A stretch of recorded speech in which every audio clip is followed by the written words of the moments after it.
the abolition of so-called death taxes, the 55% tax charge on lump sum death benefits from pension schemes, made front page news at the time of the Conservative Party conference this year.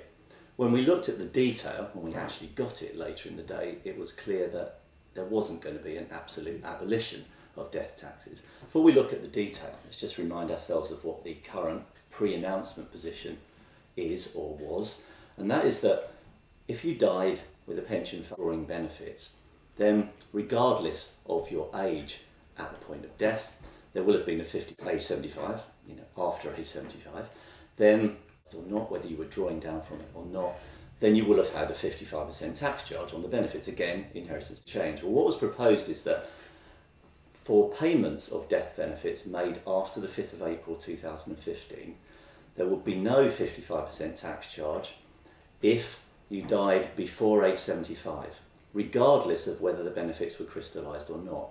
If you died after age 75, then for the period between the 6th of April 2015 and the 5th of April 2016, then there will have been a 45% charge on lump sum death benefits, with any drawdown pension being taken by your dependents being taxed at their marginal rate.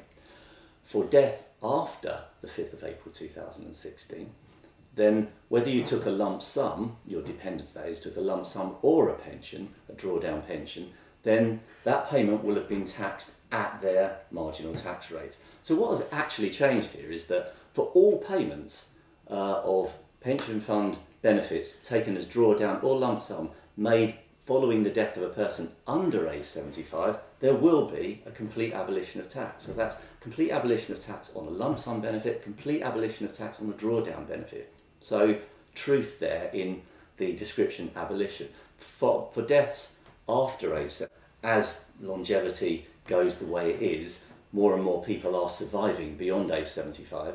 So more and more people will be in this group, and that is when you die, once we've got over 2015-16, the benefits taken as a lump sum or as a drawdown pension will be taxed at the beneficiary's marginal rate.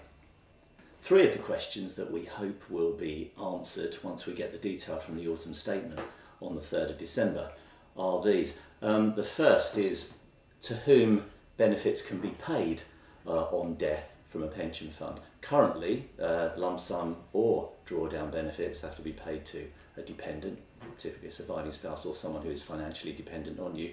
Will it be possible to pay to a wider group of people? The sort of group that will be described in a typical discretionary trust. We'll have to wait and see. The second question will be the time at which those benefits can be paid. Currently, to be free of tax, if you qualify for being free of the 55% tax charge, then the benefits need to be paid within 2 years of the death of the deceased member. Will it be possible to hold benefits in the pension fund for longer than that? One hopes so.